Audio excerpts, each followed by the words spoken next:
Hallo en welkom bij de speluitleg van 3 Chapters. In 3 Chapters gaan we sprookjesfiguren eerst en vooral recruteren. Dan gaan we daar een slagenspel mee spelen en dan gaan we zien hoe onze sprookjesfiguren eigenlijk bij elkaar passen. Vooraleer we beginnen aan de eigenlijke speluitleg, gaan we eerst enkele kaarten bekijken van het dek. We zien hier bovenaan de naam van het wezen, het sprookjeswezen. We zien linksbovenaan een waarde, in dit geval 23. De waarden lopen van 1 tot 50. In de tweede fase van het spel, zal je zo dadelijk wel zien, wint de kaart met de hoogste waarde. Deze twinkelbel heeft ook nog een kenmerk en die kenmerken die staan allemaal uitgelegd op het einde van het regelboek. En hier onderaan zien we een effect. Als we een andere kaart nemen, zien we dat bijvoorbeeld Pinocchio 2 kenmerken heeft, ook een effect heeft, een lagere waarde en natuurlijk ook zijn naam. En zo gaat het gewoon verder.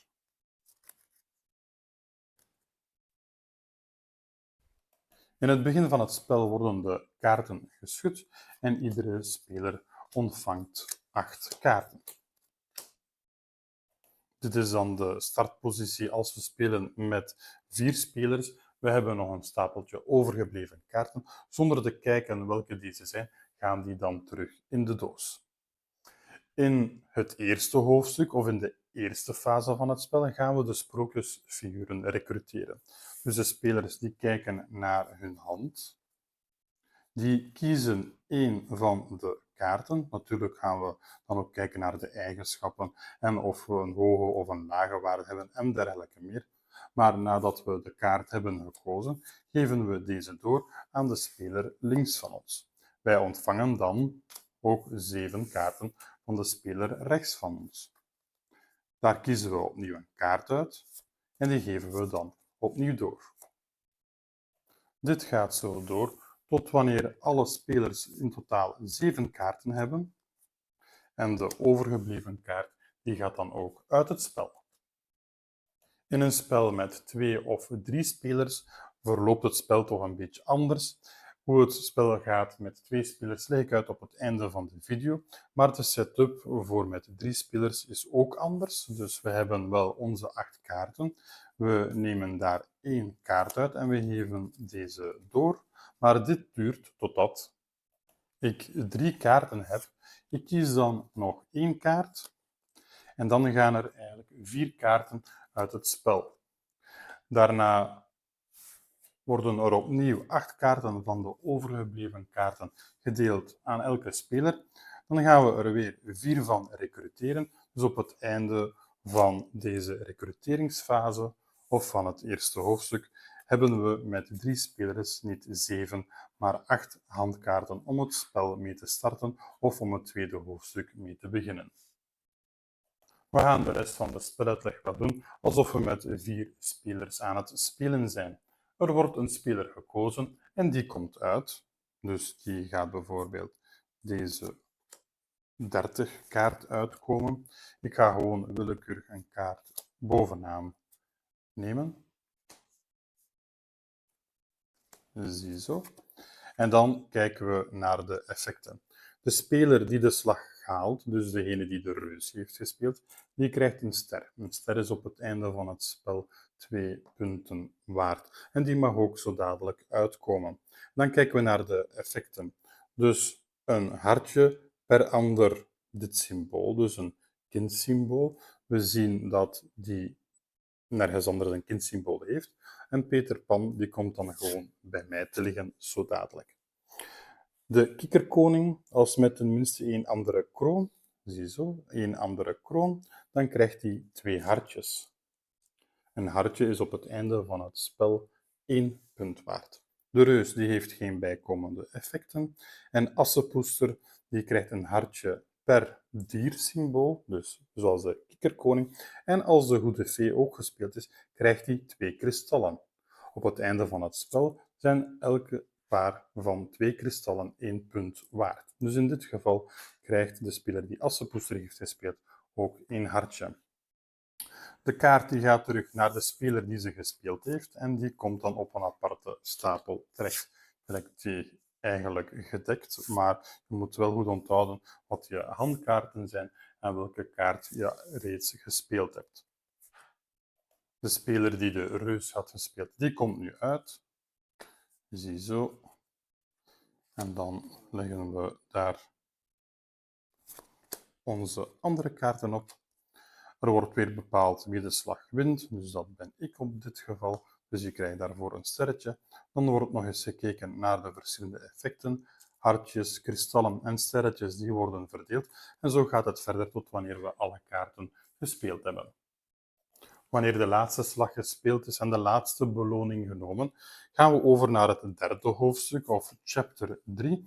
En dan leggen we onze kaarten, die we steeds bij ons moesten terugnemen, dus de kaarten die we ook in het begin van het spel gekozen hebben, naast elkaar. En dan kijken we naar de verschillende effecten, of die al dan niet elkaar aanvullen. Dus bijvoorbeeld, heb je tenminste 4 hartjes, dan krijg je daar nog 4 hartjes bij.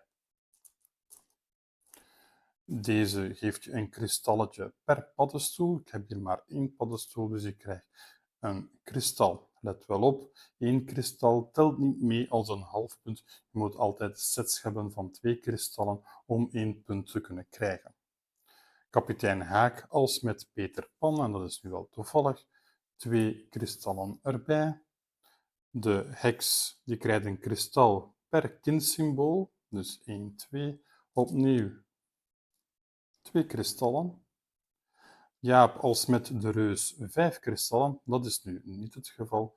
Peter Pan krijgt een hartje per ander kindsymbool, dus dit telt niet mee, maar dit wel, dus een hartje daarbij. En de prins die krijgt een kristal per monster, als ik niet mis ben dat dit wil zeggen, maar zo heb ik er jammer genoeg geen. Dan mogen de kaarten opzij en dan komt de puntentelling tot stand. De speler die de meeste kristallen heeft, die krijgt ook 4 extra kristallen. Zoals gezegd, een ster is 2 punten, dus deze 2 sterren zijn 4 punten waard.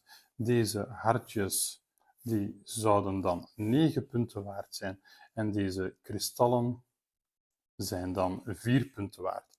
De speler die de meeste punten heeft op het einde van het spel, die wint. Bij een gelijkstand wordt er gekeken naar de kaart met de hoogste waarde en dan wint de speler die die kaart heeft.